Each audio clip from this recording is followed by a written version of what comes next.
This is an experiment that been made very many times in universities, in America, of course. It's easy, huh? No, not easy. You should have one. Maybe both depends. Details. It depends. I have to look at what it is actually you're doing. If your colleagues did,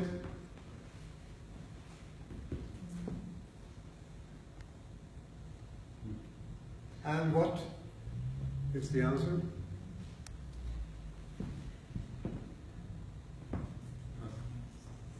More than 50% all the time I've done this, choose that one, because I compare. So, it's more important to them to have better status than their peers than to have a lot of resources. You should know that, of course, I've chosen them. It was a example. Another thing about this adaptation, buying new shirts, it should be, I have some flowers on here, you see, I'm really into it. It's only me, huh? But you have shawls, right? Good. Should have them now. It's about how you consume.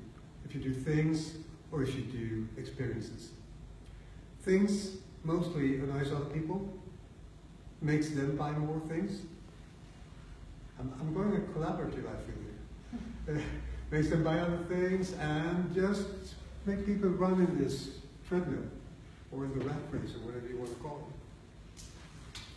This is a complete other thing if you do experience together with other people. Whatever you do, you can also do this with something called the day reconstruction method. You look at what do people think they are happy in one day? What makes people happy in one day? And then you can see, oh, it's this and this and this. And in every case, they are more happy if they do things with others than if they do them alone. There's one exception. It's if you do things with your boss. That is the opposite. But, as Leif said, you don't need a boss. You're all going to be entrepreneurs. So. This is Håkan Atulli, of course, and this is the best way to spend your money. Experiences together with other people. Then, instead of making some other one just buying the same things that you did, that you don't need really, and it won't get you any happier because you adapt very quickly, you get a memory that you can talk about and you'll be happy. So this is also a way to say, this is the kind of society we want, not the society with all the things. It can influence policy, of course. Yeah, I think I said it happens in day-to-day life in Sweden. When we've done this with you know, we have a cooperation with the Salm Institute at Gothenburg University. So we have 3,000 answers every year from our citizens. And we put the question, how happy in general, how do you look at your life in general for the last 16 years or something, so we know quite a lot. And these questions are from an OECD or Gallup study. They are made all over the world, and we are quite good at some of them, we're not so good at some, but what I wanted to show you is these 4 questions, as I said before, alone explains 25% of how happy people. And I think it's quite amazing. And of course, if it could be so simple, to treat each other with respect, to learn to do something interesting, to be proud of something we do.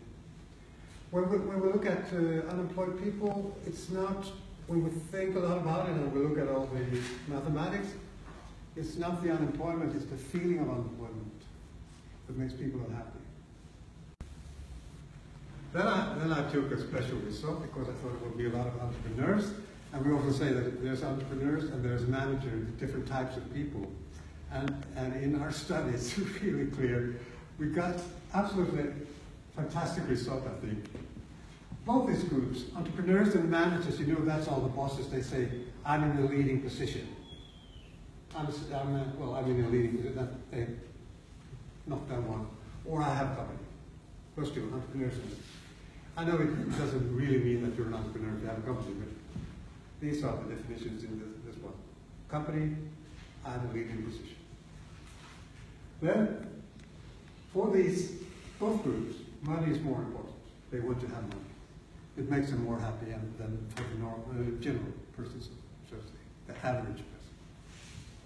But then, entrepreneurs, for them, it's extremely important for their happiness to do meaningful things. Managers, they want things to work. And they are the only group. We have divided this material in, you can see how many boxes, and years, and how old they are, the sex, and what they do, and everything. These are the only group of managers that it's not positive for them to do meaningful things. That's quite an astonishing result, I would say. So we have a whole region of managers. The interesting thing is that it works. Just a bit like the last, the speaker before me has said, things should work. But if it's meaningful, quite frankly, huh? We'll try this again, maybe we get better at this. If nothing else works, you can do like this. This is a picture from Memphis. You just exit in the right place, and you have this kind of cookie. Huh? Biscuit. It's not bad. Thank you. My boss, that's what. Yeah. Well, I'm finished.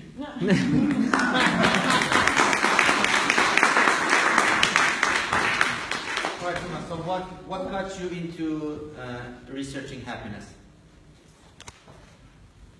Well, we've done sustainable business. We've done sustainable. No, we have to be at the forefront of what's happening. Sustainable We happiness. have tried to be a sharing region. We didn't succeed about that. I've tried to get the region to be the sharing region for 5 years, but they haven't understood anything yet. Probably, oh, sorry, you don't really know. Thank you. He didn't make this camera. Good fight. The last part is edited. All right. It's good. No, but I think we also have a vision, and they were quite smart when they started this region, because we have a vision of a good life. It's not. Sometimes people slip their tongue and write, "We want to be international competitive." I hate that, because it's about the people. If you're working for the public, it's about the people. So we have a vision of a good life. So it's quite easy to say we must understand what's a good life and what makes people think that they live a good life. So we have quite a good discussion on that. So you don't have to drag it in, because if you have a vision of a good life, this is natural to discuss. I think that's. So internationally, what do you give Sweden in the ranking? If we are comparing happiness to other countries. We are seen, the Nordic countries are seen as the perfect place to live in this sense. We know that it's not so true, but that's how it is. We are at the top. Together with Switzerland, Australia, New Zealand, countries like that, rich countries. Does it reflect the GDP also? This is a long discussion. There's a connection. It's very clear up to a certain level of GDP, and then it diminishes, so to say. So, but it's a discussion, and I think the stand now is more money makes people more happy. The rich people in this region are happier than the poor. There are other interesting results. The well-educated are more happy. It's not because they are well-educated, because all the things that they get in society for being more well-educated, better jobs, things like that. You can see that when you control for education, so to say, when you count. And it's the same all over the world. But at the same time, we have no unemployment. We have, for these groups, almost, and they're happier in every aspect of life, the well-educated. So to say that the well-educated in Sweden need more pay, or that we need larger differences in pay and things like that, I think that's just bullshit. And I've said that also to my politicians. Well, they don't care if I say it. I think it's true. And I also think that means that we should educate even more people with higher education. As many as possible. It doesn't matter if they get exactly the same job as they are educated to, but I think they will have more chances in their life in general.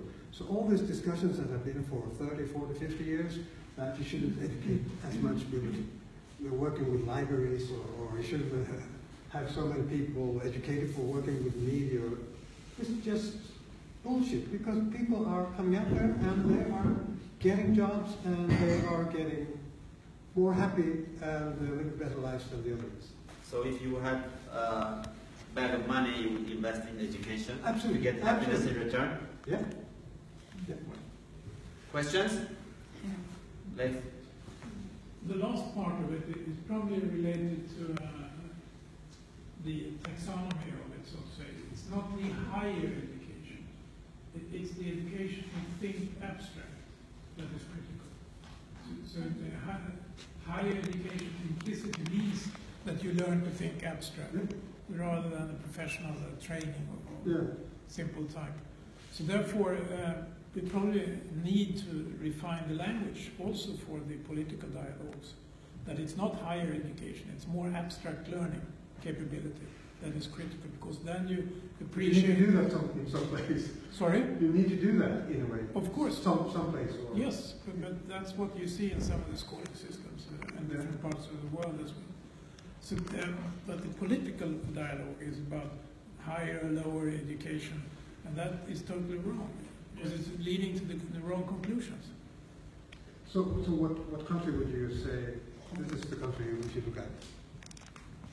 One of them is probably Singapore, from educational viewpoint.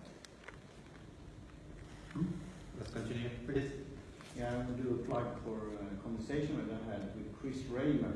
I talked to him 4 years ago in our follow-up conversation, and he has written a book called Happy Work, and he explains his own journey there. And also that you could be educated in different ways. I learned from my own podcast, I learned to interview and have guests, and you could learn on new media and so on. And you could also learn from the ancient Greek. So, and also that it should be to the individual. Yeah. That way you could learn in your own way, and so on. So that's a happy work. I understand that. When I said what I said was that we have clear results, so I can show this is how it is here. I can show how the higher educated people have a very good life in all aspects of it. In all aspects, they are more satisfied with their life. It's no problem for commuting. It's everything. If this is abstract thinking, it's fine. But I must, when I talk to my politicians, I must give them a clear message. Question? I think the summary of that is by education, general knowledge of people leads to have more insight, because it's the insight that gives happiness. And what you mean, to put it that the politicians can understand, you have to say education, but general knowledge, because then they can get more aware of it and they can make their own decisions and insight and see the insight. So this in itself is going to lead to happiness. These are the main questions, if we should do it more theoretically. Autonomy, competence, and relatedness. I think everyone that deals with this agrees on those three. You need some autonomy. Another question I have is, how do you relate this to the taxation? Happiness to taxation. Ooh, I should have had lunch. I should have had lunch. Is there a, you mean, is there a This relation? Or what? No, there's a general lesson that it's very easy to say that you should tax high. That's the general. You should have high marginal taxes, because if you have a good living standard, so to say, this is standard economics, the next crown or the next 1,000 crowns is not worth that much at all for you. It doesn't matter really. But if you have a low income, those 1,000 crowns is worth very much. So that's a standard economic answer, and most of the people that are leading in the area, but there, as I said, there are different schools. They say this. So high marginal taxes, high tax system, Swedish, Nordic kind of countries. That's the ideal for them. But as you are a very progressive region, and you try to be on the edge. How would it be to do some prototyping on different kind of taxation systems related to happiness? We're not allowed. We're not allowed. Well, We can only have one tax. No, you are allowed. We can? Yes. Secondly, Okay. Experimental, you mean prototyping? a little warning, because you have been trying with low-cost housing. Research from MIT shows that low-cost housing is actually eroding the welfare of society. And it's shown in computer simulation. So therefore, you could continue your wonderful journey of being on the edge by doing some prototyping of the taxation. Do that. And when it comes to housing, we have nothing to do with that. That's a city or municipal question in Sweden only. We cannot even touch it, but they will do that. They'll slap us. I have some views on that, but I won't This say is that. the happy sign. Could be. Felt good. No. It's a long discussion. It's not. Right. Thank you. Thank you.